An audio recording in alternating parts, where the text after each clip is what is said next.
Imagine waking up one morning and your child is gone. No goodbye, no trace, just gone. This is the story of Sierra LaMar, a bright, fun-loving teenager from Morgan Hill, California, whose life was stolen in an instant, and to this day, her body has never been found. Sierra LaMar was just 15 years old. She lived with her mother, Marlene, and had recently moved to Morgan Hill, a small, quiet community south of San Jose. It was Friday, March 16th, 2012. Sierra got up for school like she always did. She sent some texts to her friends, posted on social media, nothing unusual.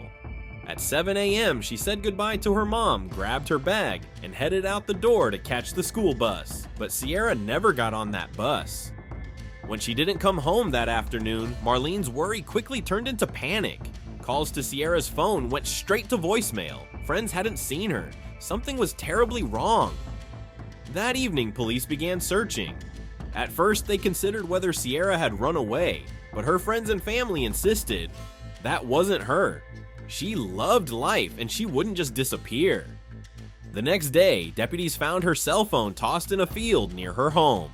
Then came another clue, her school bag lying in the grass with her clothes neatly folded inside. It was chilling. Someone had taken her. Investigators collected evidence from Sierra's belongings, including her jeans and purse, and sent them for DNA testing. The results pointed to one man, Antolin Garcia Torres, a 21-year-old who lived just a few miles away. Garcia Torres already had a disturbing record. He was linked to 3 attempted kidnappings of other young women in the same area years earlier. Police placed him under surveillance. They watched him closely for weeks until they had enough to arrest him. In May 2012, 2 months after Sierra vanished, Garcia Torres was arrested and charged with her kidnapping and murder. But there was a problem. Sierra's body was nowhere to be found. Without a body, proving murder is harder, but prosecutors had strong evidence. DNA on her clothes, cell phone records placing Garcia Torres near the crime scene, and witness statements about his suspicious behavior. Still, the question haunted everyone. Where was Sierra? The trial began in 2017.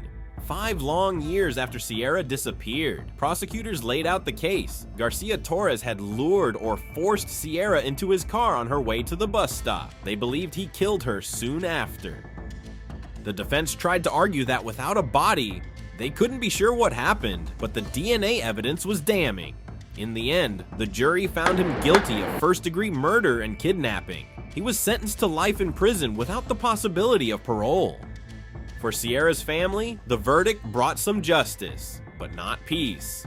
Marlene still doesn't know where her daughter's body is. She still can't give her a proper burial. Every year, the community holds vigils for Sierra. Her smiling face lives on in photos, and her story has touched people far beyond Morgan Hill. Sierra LaMar's case reminds us that evil can lurk in the most ordinary places. Her killer may be behind bars, but the truth about what happened that morning is buried with her. If you know something, no matter how small, speak up, because for some families, closure never comes.